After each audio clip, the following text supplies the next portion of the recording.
Alrighty, Star Trek and Star Wars, these are the two series I've been keeping up with. The Mandalorian, I think it's set 5 years after the second Death Star got blown away in Return of the Jedi. So, at this time, it's a sort of fledgling republic trying to assert itself in the more central part of the galaxy.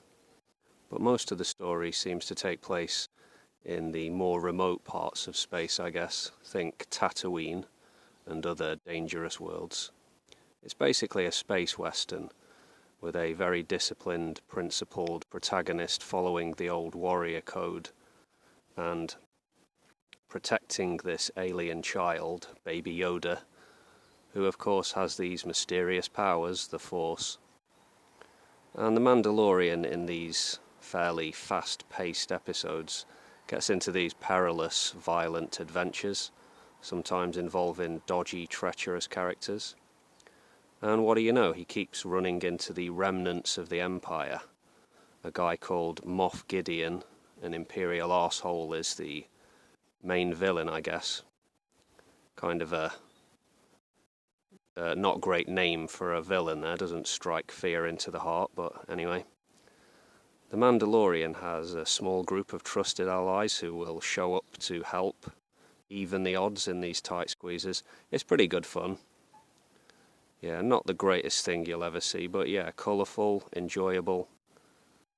My main criticism would be, and this is by no means exclusive to this work, it's overly sugary on the cuteness. It's Disney, they can't help themselves. It's what they do.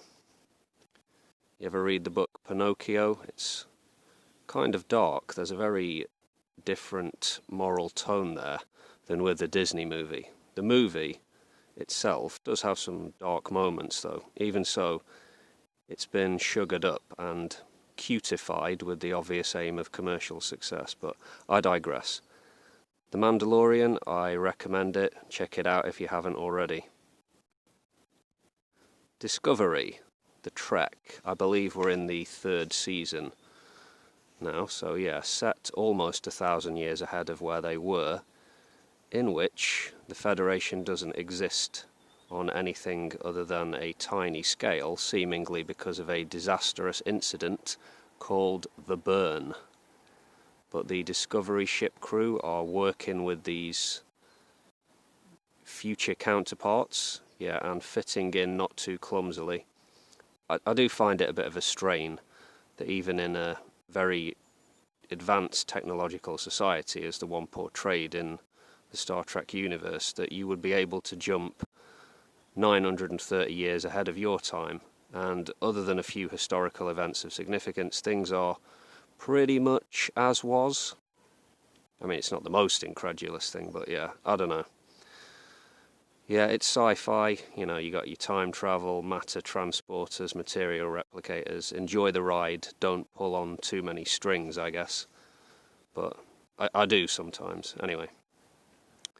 As for the mood, or if you will, the emotional tone of this, and the previous series of this Discovery, it's pretty heavy. It's been slathered on quite thick, pulling on the old heartstrings. I'm pretty sure they have several directors doing these things on various episodes. I would assume it's basically the same team of writers, I'm just assuming. It's very well acted, it is. With Star Trek over the years, I sense an upward trajectory as far as acting and script writing go. I know fanboys and fangirls love the original series for nostalgic and maybe aesthetic reasons, but the acting was not great, to put it charitably. Some of it was abysmal, to put it less charitably. I've always been drawn, sort of, to the Star Trek universe, though. When you cut through all the flashbang and the pseudoscience, it's a kind of optimistic view of humanity's potential. Although certain aspects of Federation philosophy are morally questionable, as are the flawed individuals we get to know in these series, it has an enduring charm to it, for me.